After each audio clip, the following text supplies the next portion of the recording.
Bonjour mes amis, bienvenue sur French Lore, c'est un plaisir de vous retrouver ici. Prenons un moment pour respirer ensemble. Imaginez que vous avez 12 ans. Devant vous se tient un cheval sauvage. Il est immense, noir comme la nuit, avec une étoile blanche sur le front. Chaque adulte a essayé de le monter. Les meilleurs cavaliers du royaume ont échoué. Le cheval se cabre, il frappe, il refuse. Le roi ordonne qu'on l'emmène. Mais vous voyez quelque chose que personne d'autre ne voit. Le cheval ne refuse pas par méchanceté, il a peur de sa propre ombre. Vous vous avancez doucement. Tout le monde rit. Mais vous posez votre main sur le cheval. Vous tournez sa tête vers le soleil. Et lentement, très lentement, il se calme. Vous montez sur son dos.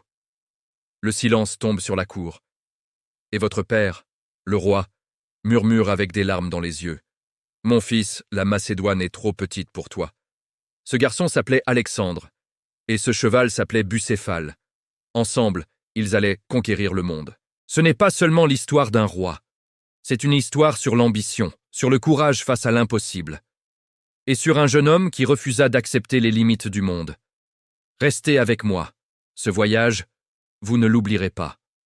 Alexandre naquit en 356 avant notre ère. À Pella, la capitale de la Macédoine. Son père était Philippe II, un roi puissant. Sa mère, Olympias, une princesse d'Épire. Dès son enfance, Alexandre était différent. Il ne jouait pas comme les autres enfants. Il voulait comprendre, il voulait apprendre, il voulait tout savoir sur le monde. À 13 ans, son père lui donna un professeur. Pas n'importe quel professeur. Aristote, le plus grand penseur de l'Antiquité. Pendant 3 ans, Aristote enseigna à Alexandre la philosophie, la médecine, les sciences, la littérature, la politique, l'art de penser. Alexandre gardait toujours un livre sous son oreiller, l'Iliade d'Homère, l'histoire d'Achille. Car Alexandre rêvait d'être un héros, vous imaginez? Un adolescent assis sous un arbre, qui écoute le plus grand philosophe du monde, et qui rêve déjà de conquérir des empires. Mais la vie d'Alexandre n'était pas un conte de fées. Son père Philippe avait beaucoup d'ennemis. La cour de Macédoine était pleine d'intrigues, de jalousies, de complots. À 16 ans, Alexandre commanda sa première bataille. Son père était parti en campagne. Et un peuple voisin se révolta. Alexandre écrasa la rébellion. Seul, à 16 ans. Philippe était impressionné, mais leur relation se compliqua.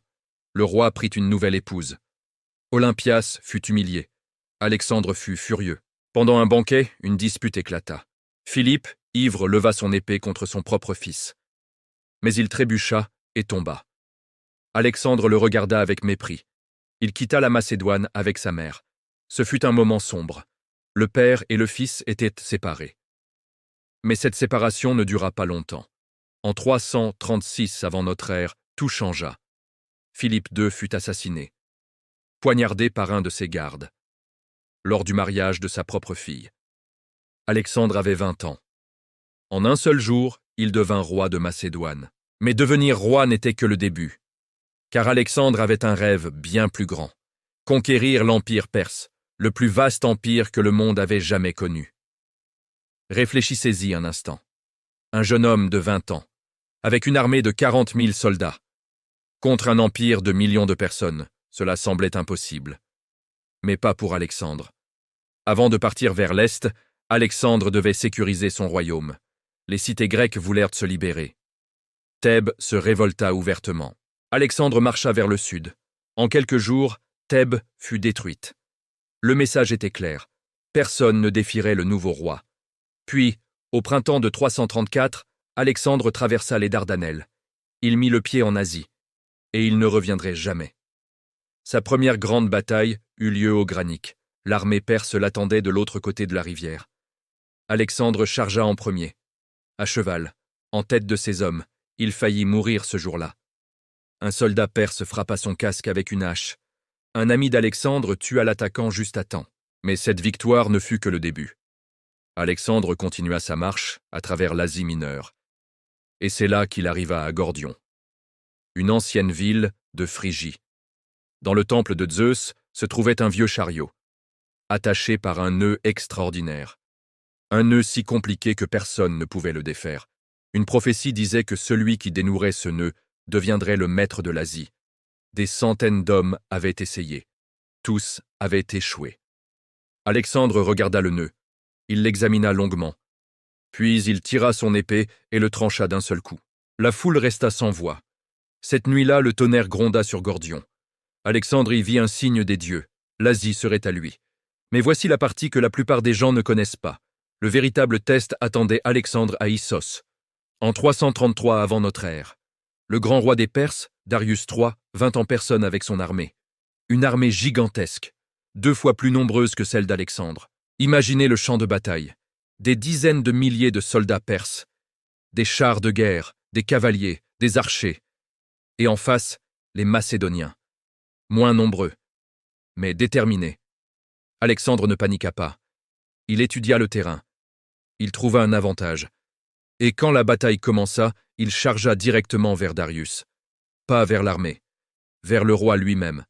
C'était un coup audacieux. Darius vit Alexandre foncer vers lui. La panique le saisit. Et le grand roi de Perse fit quelque chose d'impensable. Il s'enfuit. Darius abandonna son armée, sa famille, son trésor. Il monta sur son cheval et disparut dans la poussière. Ce fut le tournant. Après Issos, Alexandre se tourna vers le sud. Il conquit la Phénicie. Il assiégea Tyr pendant 7 mois.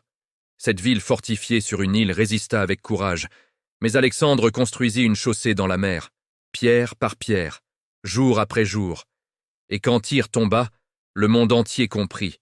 Rien n'arrêterait Alexandre. Puis il entra en Égypte. Et les Égyptiens ne résistèrent pas. Ils l'accueillirent comme un libérateur. Alexandre visita l'oracle d'Amon dans le désert. Et là, les prêtres le déclarèrent fils de Zeus, fils d'un dieu. Alexandre fonda une nouvelle ville sur la côte. Il l'appela Alexandrie. Cette ville allait devenir l'une des plus grandes du monde antique. Un centre de savoir, de culture, de commerce. Elle brilla pendant des siècles. Mais Alexandre ne s'arrêta pas. Il ne s'arrêtait jamais. Il repartit vers l'est. En 331, il affronta Darius une dernière fois. À Gaugamel, cette fois, l'armée perse était encore plus grande. Alexandre utilisa la même stratégie. Il chargea au cœur de l'armée ennemie. Et une fois encore, Darius s'enfuit. Cette victoire changea tout. L'empire perse, le plus grand de l'histoire, s'effondra. Alexandre entra à Babylone en triomphe, puis à Suse, puis à Persépolis, la capitale des Perses. À Persépolis, ses soldats pillèrent les richesses du palais.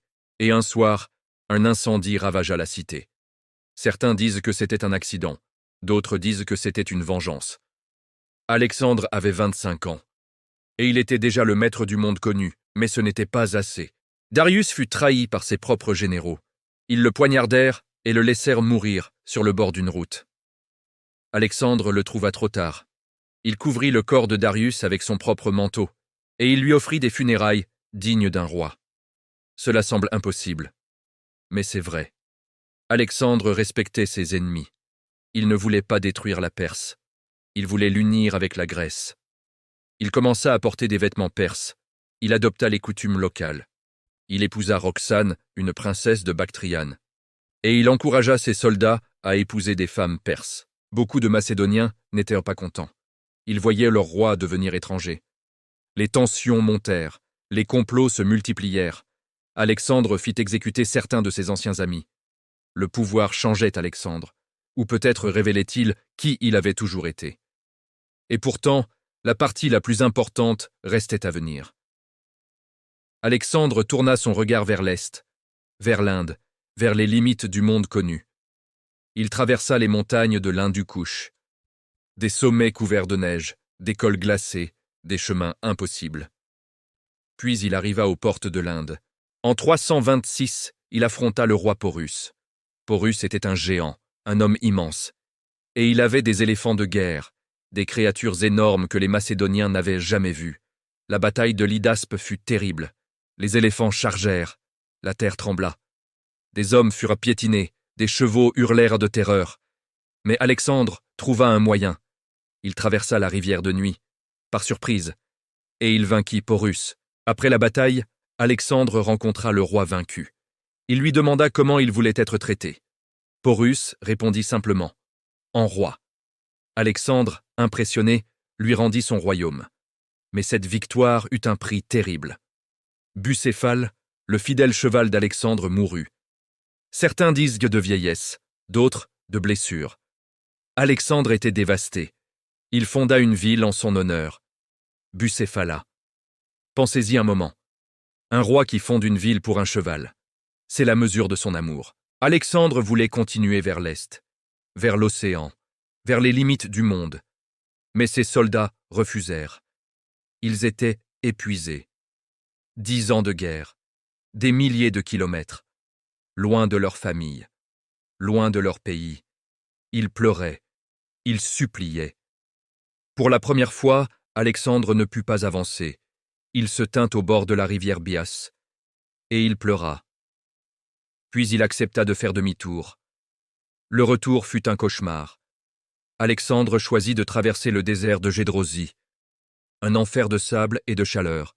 Beaucoup de soldats moururent de soif, de fatigue, de désespoir. Quand ils arrivèrent enfin à Babylone, l'armée était brisée. Et Alexandre aussi. Il organisa un grand mariage collectif. Des milliers de soldats macédoniens épousèrent des femmes perses. C'était sa vision. Un monde uni, sans frontières, mais presque personne ne partageait ce rêve. Alexandre buvait de plus en plus. Son corps portait les cicatrices de dizaines de blessures. Il avait été touché par des flèches, des lances, des épées.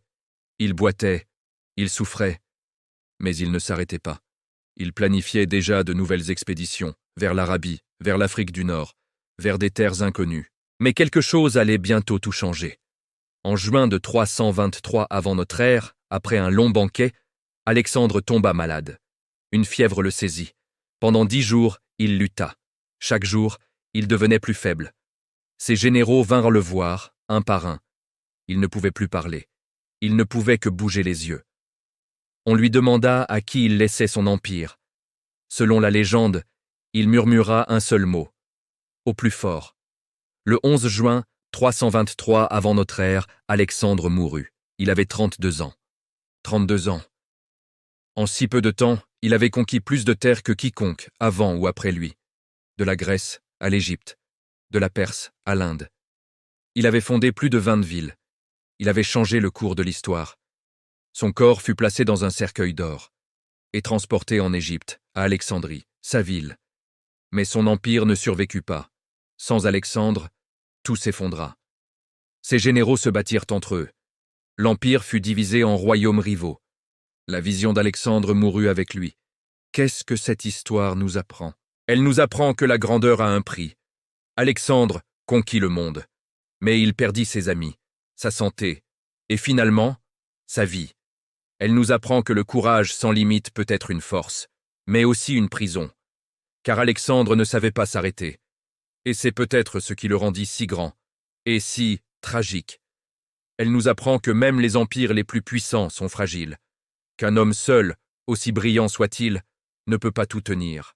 Mais surtout, elle nous apprend qu'un garçon de 12 ans, face à un cheval sauvage, peut voir ce que personne d'autre ne voit, et que cette vision peut changer le monde.